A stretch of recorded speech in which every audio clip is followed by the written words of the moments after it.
Hello guys, welcome to our channel. This is Teja. అయితే తెలంగాణలో మనం చూసాం, ఇక్కడ ఫ్రీగా బస్సుని మహిళలకి ఏర్పాటు చేయడం జరిగింది అండ్ ఇప్పుడు వరకు రన్ అవుతూనే ఉంది. అలాగే కొన్ని పథకాలు కూడా ఇక్కడ పెట్టడం జరిగింది. అండ్ మెయిన్గా ఉచిత బస్సు మహిళలకి మాత్రమే, ఇది ఇక్కడ సక్సెస్ అయిందా అవ్వలేదా ఇప్పటికీ కూడా ఎవరు ఒక క్లారిటీ ఇవ్వలేదు. అండ్ చాలా మంది కూడా ఆటో వాళ్ళు కానీ లేకపోతే ఇతర వేరే డ్రైవర్లు కానీ చాలా ఆందోళన చేస్తున్నారు. అయితే ఇప్పుడు నేను ఇది ఎందుకు చెప్తానంటే, రీసెంట్ గా ఇట్లాంటి పథకమే ఆంధ్రప్రదేశ్ లో కూటమి ఏదైతే పోటీ చేసిందో ఇప్పుడు గెలిచిందో అలాంటి పథకాన్ని ఒకటి వాళ్ళు ప్రకటించిన 6 పథకాల్లో ఇదొకటి ఉంది.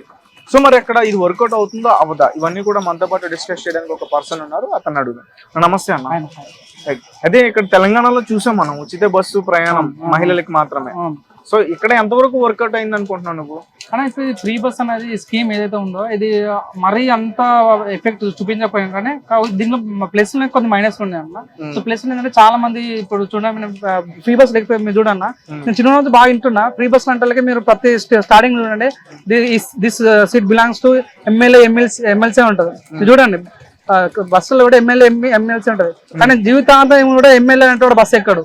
సో నిజంగా ఈ బస్సు మెయిన్ ఎవరికి ఉపయోగపడుతున్నాయి అంటే, సో మధ్యతరగతి వాళ్ళకి ఎక్కువ ఉపయోగపడుతుంది, మధ్యతరగతి వాళ్ళకి కానీ, సో నిరుపేద వాళ్ళకి ఎక్కువ ఉపయోగపడుతున్నాయి. సో నిజంగా ఈ స్కీమ్ అనేది ఆ నిరుపేద వాళ్ళకి చాలా ఎక్కువ ఉపయోగపడుతుంది. చాలా మంది కూడా దూర ప్రయాణం చేస్తారు. సో కొంతమంది చూస్తాం, చాలా మంది వాళ్ళ పిల్లల్ని హాస్టల్లో వేసినప్పుడు సో అక్కడ వెళ్ళడానికి ఛార్జర్ లేకపోవడం వల్ల ఈరోజు ఏంటంటే, సో హాస్టల్కి వెళ్ళడానికి కూడా చాలా సింపుల్ గా అయింది. మెయిన్ అంటే లేడీస్కి పెట్టడం వల్ల చాలా మంది కూడా చాలా ఎక్కువ ట్రాన్స్పోర్ట్ చేయడం వల్ల కూడా వాళ్ళు బయట సొసైటీ ఎలా ఉంటుందని బాగా ఎక్కువ నేర్చుకున్నారు. సో దీనికి కూడా మైనస్ కూడా ఏంటంటే, చాలా మంది ఆటో డ్రైవర్లు కూడా వాళ్ళు ప్రజల మీద నమ్మారు. సో నిజంగా ఇక్కడ ఆటో డ్రైవర్లు చాలా మైనస్ అయింది. సో మీరు అవునన్నా కాదన్నా ఇది కొద్ది ప్లస్ ఉంది, కొద్ది మైనస్ ఉందని చెప్పుకోవచ్చు అన్న. కానీ మనం రెండు సరిదూకూడదు, మనం ఏదో ఒకవైపే ఉండాలి, అవునా కాదా? సో నాకు అనిపించింది అన్న, మీరు అన్నట్లుగా ఇది కొంతమందికి మాత్రమే ఎఫెక్ట్ ఉంది చూడన్న. ఇప్పుడు ఊళ్ళల్లో పోతే ఊళ్ళల్లో మరి ఆటో డ్రైవర్లు ఏం బాధపడట్లేదు, ఫ్రాంక్ చెప్పండి. ఎక్కువ అంటే మాక్సిమం ఎక్కువ ఆటో డ్రైవర్లు బాధపడుతుంది అంటే హైదరాబాద్ లో సిటీలలో ఎక్కువ బాధపడుతున్నారు. సో ఊళ్ళల్లో మాత్రం వాళ్ళు ముందు ఎట్లా ఊళ్ళో ఎక్కువ బస్సులు డే 24/7 రావు కదా. ఊళ్ళలోకి వచ్చేది ఒకసారి వస్తుంది బస్సు, మార్నింగ్ ఈవినింగ్ ఒకటేసారి వస్తుంది. సో వాళ్ళు పెద్దగా అక్కడ ఆటో ఎక్కువ పెద్దగా బాధపడిన సన్నివేశాలు కనిపించట్లేదు. ఆటో వాళ్ళు బాధపడకపోయినా మరి జనాలు బాధపడతారేమో, ఉచితం అని చెప్పేసి బస్సుల్లో ఏమో రాకుండా, బస్సులు టైంకి రాకుండా, బస్సులు తక్కువ ఉన్నాయి, వాళ్ళు బాధపడతారు కదా. సో చెప్తున్నా కదా. సో దీనికి ప్లస్ ఉన్నాయి మైనస్ ఉన్నాయి, కానీ మీరు అన్నారు కాబట్టి చెప్తున్నా. సో మాక్సిమం 100% చెప్తున్నా, ఇది చాలా మందికి ఎక్కువ ఉపయోగపడుతుంది తప్ప, కానీ కొంతమంది కొద్దిగా డిసడ్వాంటేజ్ అయ్యే ఎక్కువ ఛాన్సెస్ ఉన్నాయి. కాబట్టి సో నా మటుకైతే ఇది మంచి స్కీమే. దీన్ని ఇంకా మార్పులు చేర్పులు చేస్తే బాగుంటుంది. లైక్ లేదంటే సో లేడీస్ అందరికి కాకుండా ఎవరికైతే లైక్ వృద్ధులు వాళ్ళకి ఇవ్వటం కానీ, సో స్టూడెంట్స్ కి ఇవ్వటాలు కానీ, ఆ రకం చేస్తే కొద్దిగా లేకుండా ఛార్జీలు తగ్గించడాలు కానీ, సో ఆ రకం చేస్తే బాగుంటుంది. ఎనీవే ఈ స్కీమ్ బాగుంది, ఈ స్కీమ్ లో కొద్దిగా మార్పులు వేస్తే బాగుంటుంది ఫీలింగ్ వచ్చింది. అయితే ఇప్పుడు ఆంధ్రప్రదేశ్ లో మరి ఇదే పథకాన్ని పెట్టి వాళ్ళు గెలవడం జరిగింది. అవును.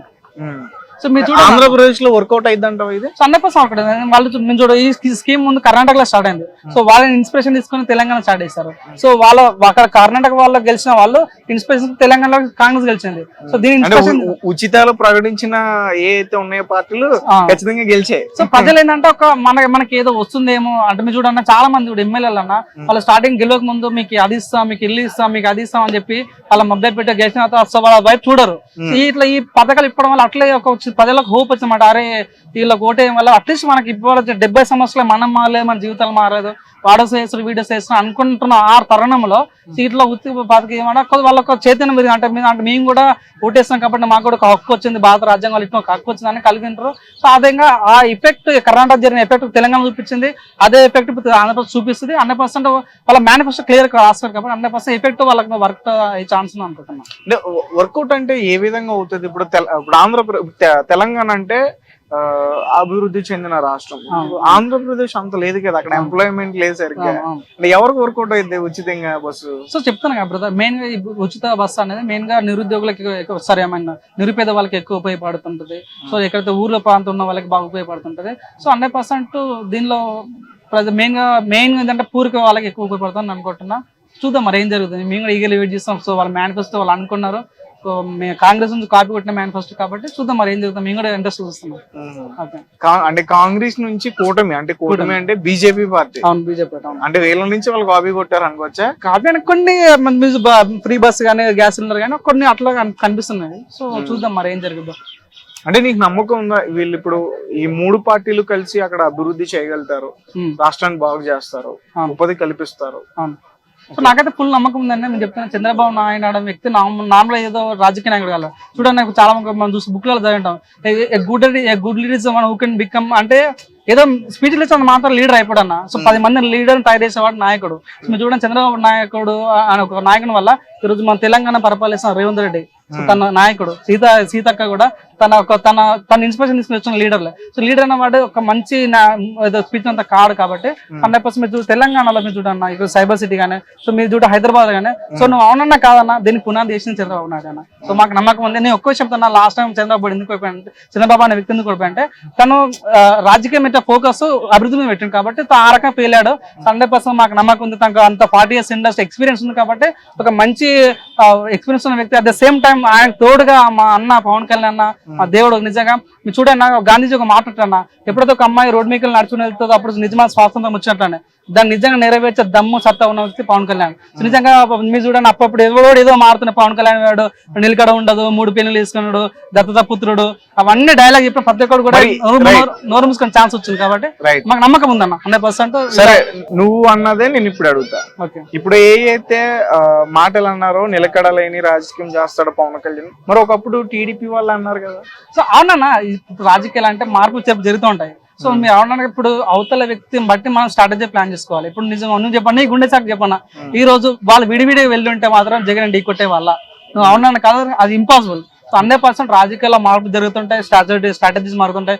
సొంత చూడండి, జగన్ వాళ్ళ సొంత చెల్లి అప్పుడు అక్కడ ఉండే, సో అన్నం పోయింది, అన్నం తిడుతుంది. సో రాజకీయాలనే వ్యక్తిగతంగా మార్పులు జరుగుతూ ఉంటాయి. సో దాని మనం సో మనకు మంచి చేరే వాళ్ళు ఎవరు వచ్చినా మనం స్వాగతించాలని మనస్ఫూర్తిగా కోరుకుంటున్నాం. అంటే పవన్ కళ్యాణ్ చంద్రబాబు నాయుడు కలిసి అక్కడ పూర్తి చేయకపోతే జగన్ ఓడించడం అసాధ్యం. 100% కొద్ది తప్పు ఉండేది అన్న ఫీలింగ్ వచ్చి మీరు చూడండి, 151 గెలిచారు లాస్ట్ టైం. సో మధ్యలో 5 ఇస్తే 11 వచ్చాయి వాళ్ళకి. సో అట్లా ఆ మార్క్ ఉండకపోయేదన్న ఫీలింగ్ నాకైతే వచ్చింది అన్న 100%. సో మీరు చూడండి, పవన్ కళ్యాణ్ 22+ పోటీ చేశాడు, సీట్లు తక్కువ వచ్చినాయి కానీ మరి ఓటింగ్ శాతం చూసుకుంటే 40%. అంటే ప్రతిపక్ష హోదాకి సంబంధించిన పర్సెంటేజ్ వాళ్ళకి వచ్చింది. కానీ మీరు చూడండి, అక్కడ ఎక్కడ వచ్చింది, ఓన్లీ పులివెందల ఆ దరిదాపులు వచ్చింది కానీ సో మిగతా దాంట్లో మనకు ఎక్కువ కనిపించట్లేదు. సో ఓటింగ్ ఆ ఏరియాలో ఎక్కువ వచ్చింది. మీరు అవునన్నా కాదన్నా అక్కడ ఏరియా ఓటింగ్ వచ్చే మీరు కారణం కానీ. సో మీరు చూడండి, మనకు కావాల్సింది ఓట్ బ్యాంక్. సో అదే పాట మనకు ఎమ్మెల్యేస్ కావాలి. సో మీరు చూసుకున్నట్లయితే సో ఇక్కడ చూసుకున్న హైయెస్ట్ ఎమ్మెల్యేస్ ఇక్కడ ఉన్నారు. మీరు అవునన్నా కాదన్నా ఇప్పుడు టీడీపీకి సరిపోయేంత ఏంటంటే రాజ్యాన్ని స్థాపించేంత బలం వాళ్ళకు ఉంది కాబట్టి 100% చూడన్నా ఎన్ని ఓటు వచ్చినా ఎవరు చూడన్నా ఒక్క ఓటుతో వచ్చినా కూడా అవి చూడు గెలిచడం ఇంపార్టెంట్. ఇక్కడ గెలిచిన వ్యక్తులు వీళ్ళు కాబట్టి 100% వీళ్ళ ప్రజా ఆధారం ఉంటుందని నువ్వు అన్నదే నేను ఇప్పుడు అడుగుతా. ఇప్పుడు అయితే మాటలు అన్నారో నిలకడ లేని రాజకీయం చేస్తాడు పవన్ కళ్యాణ్, మరి ఒకప్పుడు టీడీపీ వాళ్ళు అన్నారు కదా. సో అవునన్నా, ఇప్పుడు రాజకీయాలు అంటే మార్పులు జరుగుతూ ఉంటాయి. సో మీరు అవునా, ఇప్పుడు అవతల వ్యక్తిని బట్టి మనం స్ట్రాటజీ ప్లాన్ చేసుకోవాలి. ఇప్పుడు నిజంగా నువ్వు చెప్పండి, నీ గుండె సాకు చెప్పన్నా, ఈ రోజు వాళ్ళు విడివిడి వెళ్ళి ఉంటే మాత్రం జగన్ ఢీ కొట్టే వాళ్ళ నువ్వు అవునా కాదు, అది ఇంపాసిబుల్. సో 100% రాజకీయాల్లో మార్పులు జరుగుతుంటాయి, స్ట్రాటజీస్ మారుతుంటాయి. సొంత చూడండి, జగన్ వాళ్ళ సొంత చెల్లి అప్పుడు అక్కడ ఉండే, సో అన్నం పోయింది, అన్నం తిడుతుంది. సో రాజకీయాలనే వ్యక్తిగతంగా మార్పులు జరుగుతూ ఉంటాయి. సో దాని మనం సో మనకు మంచి చేరే వాళ్ళు ఎవరు వచ్చినా మనం స్వాగతించాలని మనస్ఫూర్తిగా కోరుకుంటున్నాం. అంటే పవన్ కళ్యాణ్ చంద్రబాబు నాయుడు కలిసి అక్కడ పూర్తి చేయకపోతే జగన్ ఓడించడం అసాధ్యం. 100% కొద్ది తప్పు ఉండేది అన్న ఫీలింగ్ వచ్చి మీరు చూడండి, 151 గెలిచారు లాస్ట్ టైం. సో మధ్యలో 5 ఇస్తే 11 వచ్చాయి వాళ్ళకి. సో అట్లా ఆ మార్క్ ఉండకపోయేదన్న ఫీలింగ్ నాకైతే వచ్చింది అన్న 100%. సో మీరు చూడండి, పవన్ కళ్యాణ్ 22+ పోటీ చేశాడు, సీట్లు తక్కువ వచ్చినాయి కానీ మరి ఓటింగ్ శాతం చూసుకుంటే 40%. చూడండి, ప్రతిపక్ష హోదాకి సంబంధించిన పర్సెంటేజ్ వాళ్ళకి వచ్చింది. కానీ మీరు చూడండి, అక్కడ ఎక్కడ వచ్చింది, ఓన్లీ పులివెందల ఆ దరిదాపులు వచ్చింది కానీ సో మిగతా దాంట్లో మనకు ఎక్కువ కనిపించట్లేదు. సో ఓటింగ్ ఆ ఏరియాలో ఎక్కువ వచ్చింది. మీరు అవునన్నా కాదన్నా అక్కడ ఏరియా ఓటింగ్ వచ్చే మీరు కారణం కానీ. సో మీరు చూడండి, మనకు కావాల్సింది ఓట్ బ్యాంక్. సో అదే పాట మనకు ఎమ్మెల్యేస్ కావాలి. సో మీరు చూసుకున్నట్లయితే సో ఇక్కడ చూసుకున్న హైయెస్ట్ ఎమ్మెల్యేస్ ఇక్కడ ఉన్నారు. మీరు అవునన్నా కాదన్నా ఇప్పుడు టీడీపీకి సరిపోయేంత ఏంటంటే రాజ్యాన్ని స్థాపించేంత బలం వాళ్ళకు ఉంది కాబట్టి 100% చూడన్నా ఎన్ని ఓటు వచ్చినా ఎవరు చూడన్నా ఒక్క ఓటుతో వచ్చినా కూడా అవి చూడు గెలిచడం ఇంపార్టెంట్. ఇక్కడ గెలిచిన వ్యక్తులు వీళ్ళు కాబట్టి 100% వీళ్ళ ప్రజా ఆధారం ఉంటుందని మనస్ఫూర్తిగా కోరుకుంటున్నాను. Okay bro, thank you so much.